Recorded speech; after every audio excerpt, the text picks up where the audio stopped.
Berjumpa lagi dengan saya di channel Farwa Gurusya TV. Kita akan membahas Mazmur 8 ayat 1 sampai ayat yang ke-10. Namun sebelumnya saya mengajak kita untuk berdoa. Allah Tritunggal, kami mau belajar kebenaran firman-Mu yang kudus. Tuhan, pimpin kami di dalam nama Tuhan Yesus. Amin. Untuk pemimpin biduan menurut lagu Gitit Mazmur Daud. Ya Tuhan, Tuhan kami, betapa mulianya nama-Mu di seluruh bumi. Keagungan-Mu yang mengatasi langit dinyanyikan. Dari mulut bayi-bayi dan anak-anak yang menyusu, telah Kau letakkan dasar kekuatan karena lawan-Mu, untuk membungkamkan musuh dan pendendam. Jika aku melihat langit-Mu buatan jari-Mu, bulan dan bintang-bintang yang Kau tempatkan, apakah manusia sehingga Engkau mengingatnya? Apakah anak manusia sehingga Engkau mengindahkannya? Namun Engkau telah membuatnya hampir sama seperti Allah, dan telah memakotainya dengan kemuliaan dan hormat.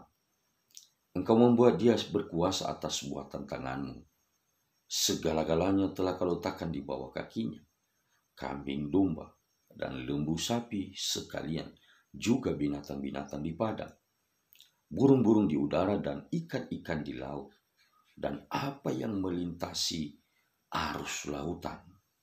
Ya Tuhan, Tuhan kami, betapa mulianya nama-Mu di seluruh bumi. Nah, saudara yang dikasihi oleh Tuhan, Mazmur ini ditulis oleh sang pemazmur ketika dia di malam hari.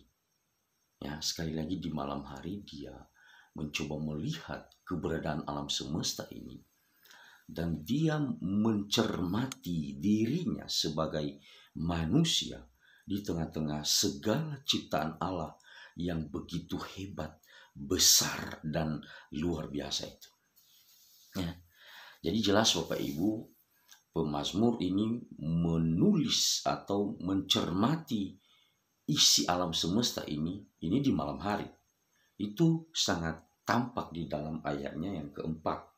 Di situ dia mengatakan, jika aku melihat langit-Mu buatan jari-Mu, bulan dan bintang-bintang yang Kau tempatkan. Jadi di sini dia tidak menyinggung matahari, ya, bukan karena dia tidak memahami bahwa matahari juga adalah ciptaan Allah, tapi ini masalahnya dia melihat kemuliaan Allah melalui ciptaan ini itu di malam hari. Ya, jadi mungkin dia keluar rumah lalu dia melihat ke langit, dan dia melihat bintang-bintang, dia melihat bulan, dan juga dia melihat alam semesta ini, dan itu dia takjub melihat segala kebesaran hati Allah. Jadi Allah ini nyata melalui ciptaannya Bapak Ibu. Jadi itu sebenarnya penyataan Allah secara umum itu sebenarnya bisa melalui hasil ciptaannya. Orang kalau melihat alam semesta ini, melihat langit, lalu melihat bumi di mana kita berpijak, maka sebenarnya kita harus takjub bahwa alam semesta ini tidak terjadi secara tiba-tiba seperti teori Big Bang, ya, yang diusung oleh para penganut teori evolusi, ya, bahwa dunia ini mengalami ledakan besar secara tiba-tiba. Dan mereka sebenarnya tidak bisa memberikan jawaban ketika kita bertanya bahwa lalu sumber daripada ledakan itu dari mana. Ya. Jadi ada kalanya ya seringkali kebenaran Alkitab ini justru memang ini adalah dasar dari sebuah kebenaran tentang terjadinya dunia ini. Jadi dunia ini terjadi karena ada prima causa, ada penyebab utama. Siapa penyebab utama itu? Ya, sumber kehidupannya itu Allah, sang pemilik daripada alam semesta ini. Dan itu Allah Tritunggal. Alkitab memberikan kita informasi itu Allah yang kita sembah adalah Allah Tritunggal, Allah yang penuh dengan cinta kasih, bahkan di dalam kekekalan sudah menyatakan cinta kasih, ya. Jadi Allah Tritunggal itu unik, ya. Allah Tritunggal itu unik, itu Allah yang kita percaya sebagai orang-orang Kristen. Nah, dialah yang menciptakan alam semesta ini dan segala isinya. Dan si pemazmur itu melihat kebesaran Allah melalui ciptaan ini. Ya, jadi dia sudah menyinggung secara totalitas daripada ciptaan Allah di situ ya. Dia menyinggung tentang langit ya di dalam ayat-ayat awal itu ya, di dalam ayatnya yang kedua, keagunganmu yang mengatasi langit dinyanyikan. Lalu di bawah juga nanti di dalam ayat-ayat terakhir itu dia juga menyinggung di situ ayat 10 misalnya, ya Tuhan, Tuhan kami, betapa mulianya namamu di seluruh bumi. Jadi langit dan bumi itu disebutkan. Langit disebutkan di ayat-ayat awal, yaitu di ayat 2, dan bumi disebutkan di ayat 10. Ya, jadi dia menyinggung secara total. Ya, ada pencermatan secara total tentang alam semesta, dan sang pemazmur yang ditengarai dalam ayat 1 dikatakan sebagai Daud, dia melihat betapa besarnya hasil karya Allah. Dan karya Allah yang begitu menakjubkan ini, itu dibuat oleh sang pemilik. Ada oknum yang berada di balik terjadinya alam semesta ini. Dan itu adalah Allah Tritunggal. Nah, kalau kita mencermati ya, sebenarnya dalam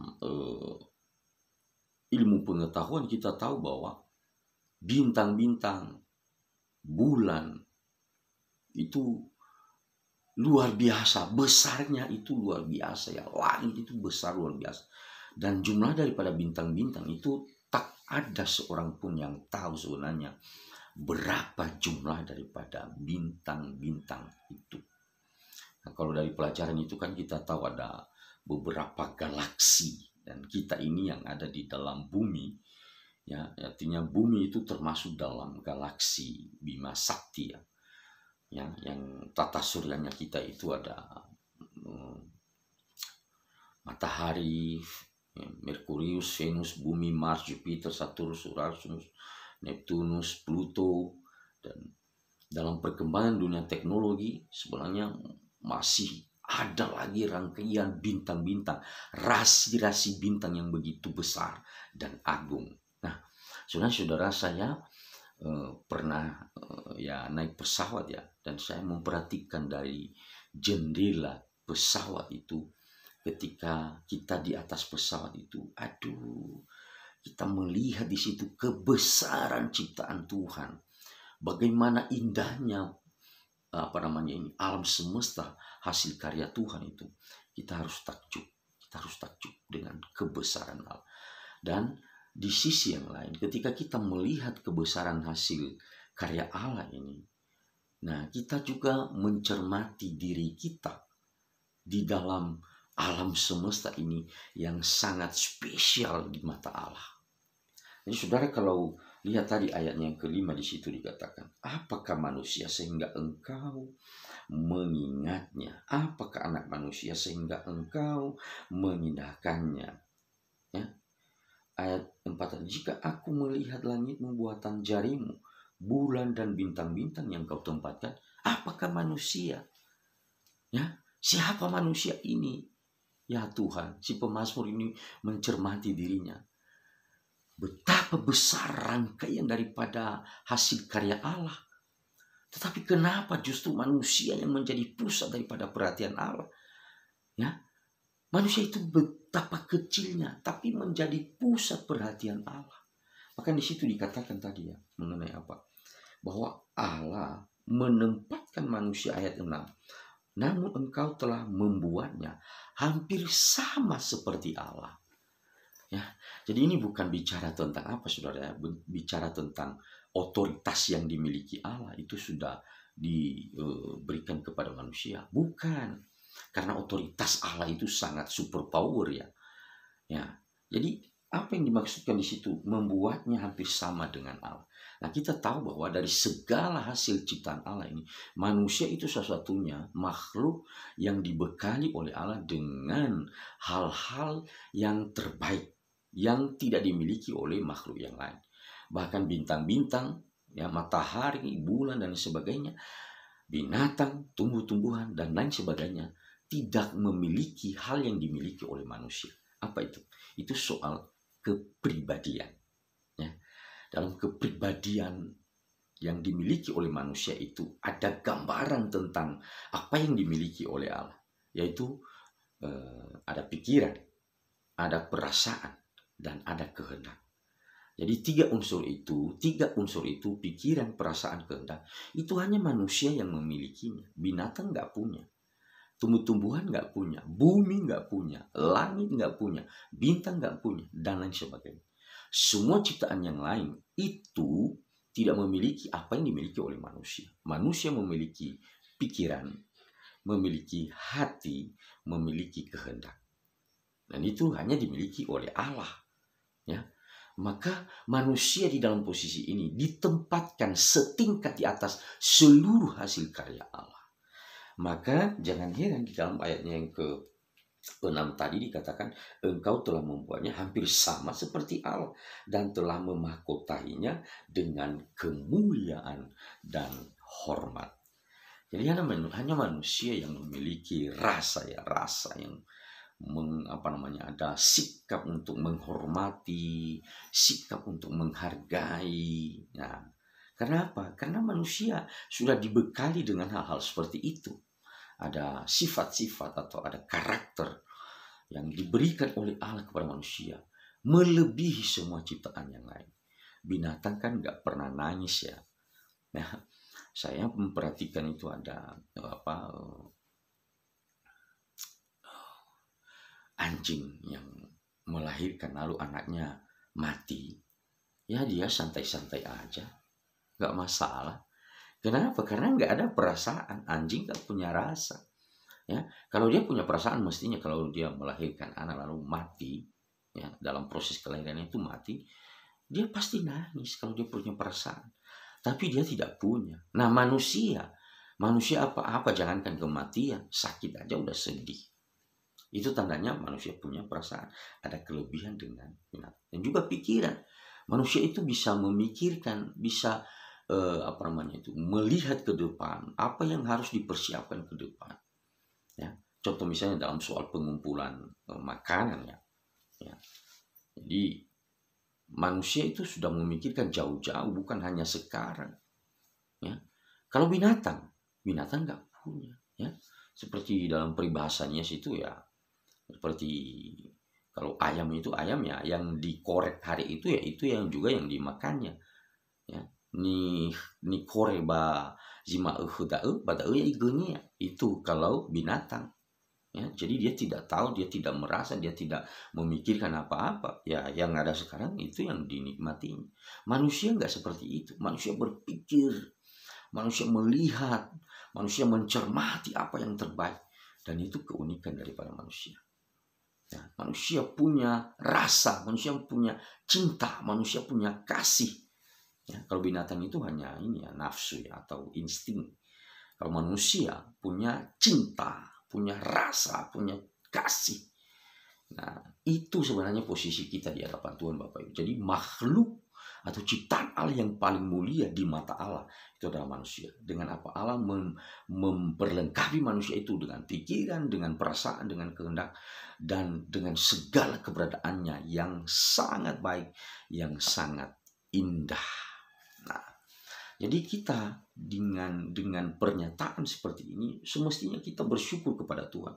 Kita semestinya lebih bersyukur kepada Tuhan karena manusia ditempatkan di posisi yang sangat sentral di dalam alam semesta hasil karya Allah ini. Nah, ini menuntun kita untuk melihat diri kita bahwa ada tanggung jawab. Jadi kita melihat ya setelah Tuhan Allah menciptakan manusia di hari yang ke-6 dalam kitab Kejadian itu, lalu Tuhan memberi mandat kepada manusia untuk mengelola, memelihara, menjaga alam semesta ini dan menaklukkannya. Artinya apa? Manusia berhak untuk Menaklukkan ini bukan soal ogah-ogahan otoritas ya dengan ciptaan yang lain. Lalu kita dengan sembarangan tebang-tebang pohon, lalu kita sembarangan membunuh binatang dengan sembarangan. Tidak seperti itu. Ya, binatang, tumbuhan atau alam semesta yang ada ini justru harus dipelihara, dijaga oleh manusia. Jadi manusia yang hidup itu, yang benar itu di hadapan Tuhan, dia harus melihat, dia harus mencermati posisinya sebagai makhluk yang dipercaya oleh Tuhan untuk mengelola seluruh isi dunia ini. Dan itu dikatakan di dalam ayatnya yang ke-7, engkau membuat dia berkuasa atas buatan tanganmu, segala-galanya telah kau letakkan di bawah kakinya, kambing domba, lembu sapi sekalian, binatang-binatang di padang, burung-burung di udara, dan ikan di laut. Betapa besarnya keagunganmu ya Tuhan, dan betapa besarnya perhatian Tuhan bagi manusia. Nah, beberapa hal yang telah diungkapkan ini Bapak Ibu, membuat kita itu harus tahu diri. Ya, manusia harus tahu diri dengan kondisi seperti ini. Yang pertama bahwa dia itu adalah makhluk yang begitu istimewa di hadapan Tuhan. Jadi jangan sembarangan hidup, jangan sembarangan hidup. Anda punya tanggung jawab untuk terlibat di dalam memelihara daripada alam semesta itu. Tuhan sudah memberikan kita mandat budaya ya, mandat untuk memelihara, menjaga daripada alam semesta, terlibat dalam proses pemeliharaan daripada alam semesta ini. Dan yang kedua, setiap manusia sebenarnya harus menghindari kesombongan satu dengan yang lain. Dia harus menghindari. Kalau dia tahu posisinya seperti ini di hadapan Tuhan, dia khusus, dia spesial di hadapan Tuhan, mestinya manusia harus bersyukur atas berkat Tuhan pada dirinya, dan dia akan hidup menjalaninya dengan tidak semena-mena. Ya, jadi dia manusia dengan kondisi ini sebenarnya harus melawan, menjauhkan sombongisme. Istilah saya ya, itu istilah saya, sombongisme. Sombongisme ini artinya kesombongan diri. Ya, karena sebenarnya tidak ada apa-apanya. Jika engkau membandingkan seluruh hasil ciptaan Allah itu, kita ini tidak ada apa-apanya. Tapi uniknya Allah peduli dengan kita. Allah memberkati kita. Allah memberikan kita berkat-berkat yang tidak dimiliki oleh ciptaan yang lain. Ya, engkau harus syukuri itu. Kemudian yang kedua juga, kita harus melawan juga atau menjauhkan diri dari minderitas atau ya minderisme. Itu istilah saya ya. Istilah yang saya buat itu, minder artinya merasa diri rendah dibanding dengan orang lain. Jangan, kita semua sama di hadapan Tuhan, ciptaan Allah yang dibekali dengan hal-hal yang sudah saya sebutkan tadi. Jadi dengan kondisi kita mencermati hidup kita dan posisi kita di atas muka bumi ini, kita harus takjub kepada Tuhan Allah yang mulia itu. Betapa agungnya Tuhan sang pemilik kehidupan itu. Maka sebenarnya orang-orang Kristen harus memberi diri, melihat berkat-berkat Allah. Dan sebenarnya yang paling besar daripada karya Allah, daripada anugerah Allah dalam dunia ini adalah keselamatan.